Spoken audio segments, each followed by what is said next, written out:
Medyo mahaba-habang labanan ito, mahaba-habang trabaho pa. As of yesterday, nung isang araw, 2 weeks ago, nakuha natin yung isa, pangalawa, nakuha natin yung pangalawa, 2 days ago. Kaya 2 over 51, may 49 pa natitira. So I just really, well, I would like to say na this is a case, a valid case, pending before our courts.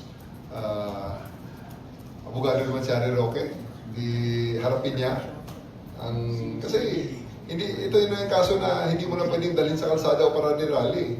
You really have to come and submit yourself to the jurisdiction of the courts and make your case and give your arguments regarding your case. So, I think it is but prudent for the other accused to just surrender themselves. May tatlong kaso kasi ito eh. Ang iba naman is bailable naman eh. So just surrender yourself to the court, come to the jurisdiction, post bail so that you can prepare for your defense. Ngayon, sa mga talagang yung sa human trafficking na warrant, di pasensya kayo, talagang Nobel recommended yan dahil napakabigat ng kaso na yan. Hindi yan ordinaryo na parang isa o dalawa lang ang naging biktima dyan at hindi lang kung ano-anong mga kaso-kaso yan. It is a very serious problem. It is a very serious case that they have committed and it was already established by the prosecution service that the probable cause is sufficient, so that information will be filed on them in the proper court. And the court was convinced of the information,